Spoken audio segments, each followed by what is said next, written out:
Alright guys, I have not done one of these in a while, but today we are going to look at Tony Rice's break on I'll Stay Around. That's from his Plays and Sings Bluegrass album. So we'll slow her down to 70% and then we'll pick it apart.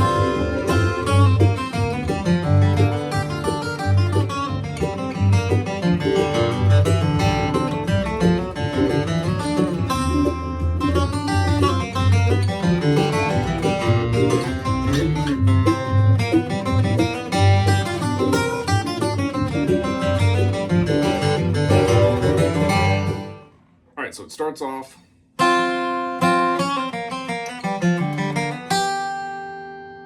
Okay, so you start by barring those first two strings on the first fret. Then you've got a pull off from a D flat, so it's second fret on the B string, down to that C. Then reach across with your third finger, third string, third fret.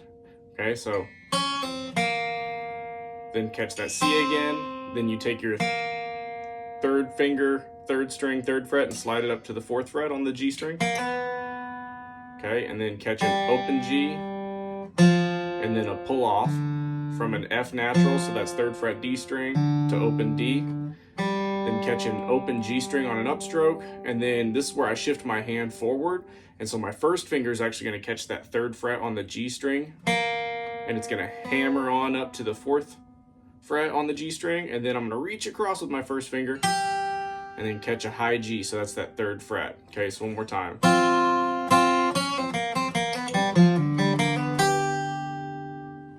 So that next lick, it doesn't stop, it goes right into it. Okay, so you're still in that third position, so you've just played that G, right? And so now you're gonna reach across on the B string, fourth finger up on the sixth fret to that F natural, and it's just kind of like this bluesy box shape. Okay, so it's really your first finger and your fourth finger going between that third fret and that sixth fret. So one more time, so I've got that G, okay, then that F, then that D, then I'm gonna reach up for that high B flat, that G, F, D, okay? So when I put those first two together, it sounds like this.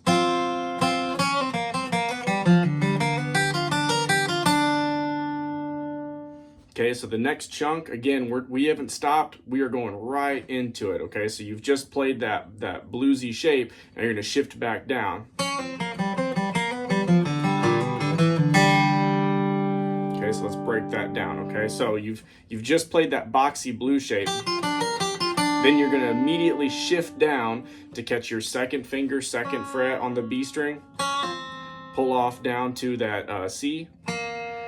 Catch that B flat, third fret on the G string, then an open G, then you're going to shift up again on the G string, fifth fret, okay, catch that C, open G again, and then you're going to hammer on from your third fret to the fourth fret, so one finger to two finger on that G string, open G again, then go down to that F, so third fret on the D string, open D, and then upstroke on the G, and then it's a G run after that. Okay, all right, so really slow.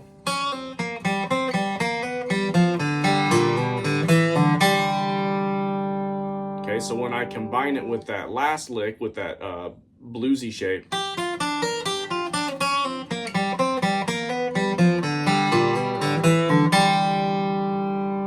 so we haven't stopped, right? Right from the beginning up to that point, that's the first break that we have, is after that G run.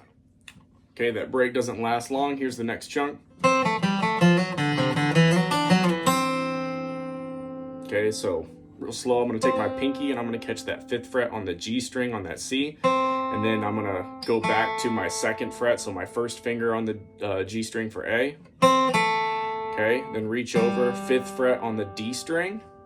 Okay, second fret again on the G string, and then I'm gonna do a hammer on from an F natural to an F sharp, so third fret to fourth fret on the D string, open D, then catch that C. I'm gonna using my second finger here on the A string on the third fret, okay, open D, and then you've got kind of like this like this shape going on. So you're gonna take your second finger on the second fret on the D string, and you're gonna slide it up to the 4th fret, and then your first finger is gonna rock back to catch the 3rd fret on the B string. And that's an upstroke on that high D on that note right there. And then you're gonna slide it back.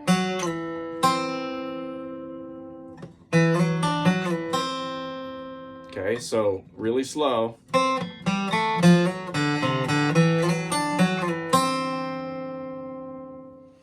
Okay, so after that,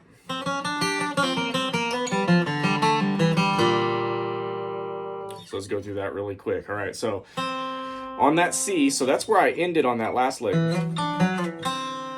Okay, and I've just got a little bit to rest, and then I'm gonna play that same note again on an upstroke, and then I'm gonna walk it up, 2nd fret, 3rd fret, and then lay my 3rd finger over to catch the 3rd fret on the E string, then back, and then I have a really quick pull off.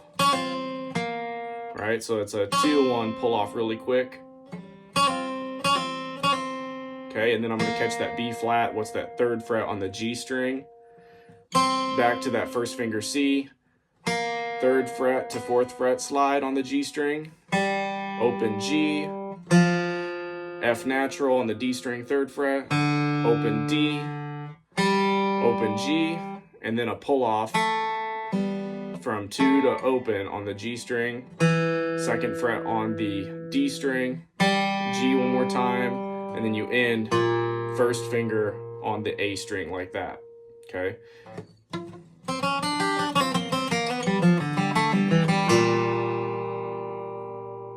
Okay, so just like before, how we had this one shape that we moved up and down, we're gonna do the same thing with this shape. Okay, so I'm gonna use my 1st finger and my 4th finger here just for this. So my 1st finger is gonna be on the A string, my 3rd finger is gonna be on the G string, and they're just 2 frets apart from each other, okay? So I ended on that low B flat, that 1st finger, 1st fret. Now I'm gonna play 3rd fret on the G string, and then I'm gonna play that low B flat again and slide it up to the 3rd fret. And then I'm gonna catch the 5th fret with my pinky on an upstroke. And I'm gonna play that 3rd fret again and slide it up one more time to the 5th fret. Okay, and then this is where it kind of gets weird. Okay, so I slid up.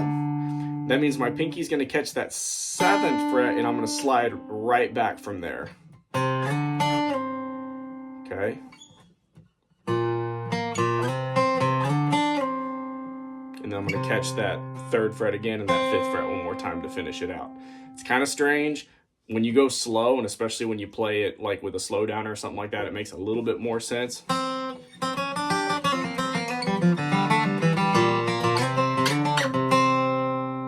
But that's that shape. All right, this next one. One of my favorite Tony moves, because he does it a lot, and it's really accessible and easy to throw in just about anywhere. So I'm on kind of 3rd position here. My 1st finger is going to catch that 3rd fret on the G string, and I'm going to hammer on to a 4th fret with my 2nd finger, catch an open G. My 3rd finger is going to hit the 5th fret on the G, open G again, and then another hammer on, and then an open G.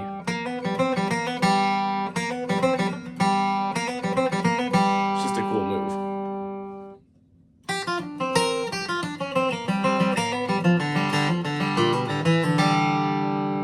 That's how he ends it. So I'm still in that 3rd position, going to kind of play more of this like boxy blues shape. Okay, so 3rd fret on the E string, 6th fret on the 2nd string B string with my pinky. Okay, 3rd fret on the B string with my 1st finger, and then my 3rd finger is going to catch that 5th fret on the G string, and then my pinky is going to reach up on that E string, and I'm going to hold that one for just a little bit.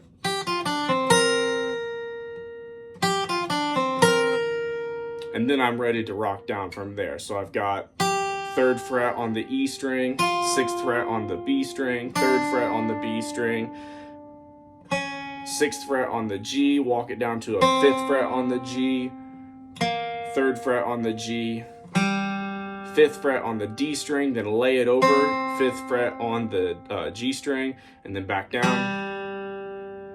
Okay, and then hammer on again, that B flat to B natural, so that 3rd fret to 4th fret, open G, 3rd fret on the D string to open D, G, okay, and then you're going to play kind of that thing again, and then end with a G run,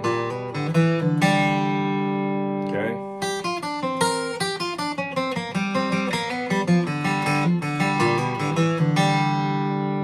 Easy peasy.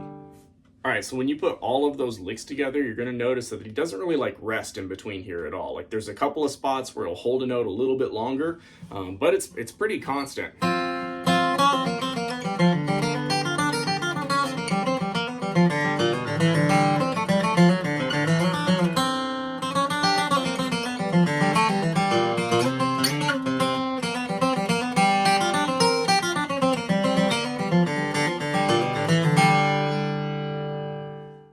All right, so as you can tell, Tony's approach on this is a little bit more bluesy. He's outlining chord changes as opposed to targeting specific melody notes. And this is kind of something that we've seen in the past, especially on those up-tempo traditional bluegrass songs. Very different than how he approaches something that's a little bit slower, maybe with a more complex melody. So think about this song as it compares to something like Church Street Blues. Very different. So if you're in a jam session and you want to take that similar approach, I'm never going to say that what Tony's done is wrong. It's all good, right? But let's compare what he's done to the actual melody, and maybe we can try something a little bit different too. Well, you just told me that you're leaving. Oh, the next train coming. Well, I'll have to give that I won't follow. I just think I'll stay around.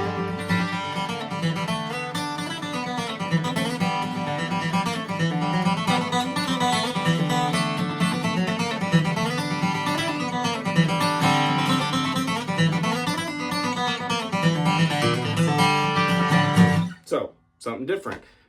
We have an awesome opportunity here to study some of the things that he's done that gives us an opportunity to try something different, approach something different, and kind of expand, because we all get in these ruts where we get sick of what we do, right? We get tired of our own licks.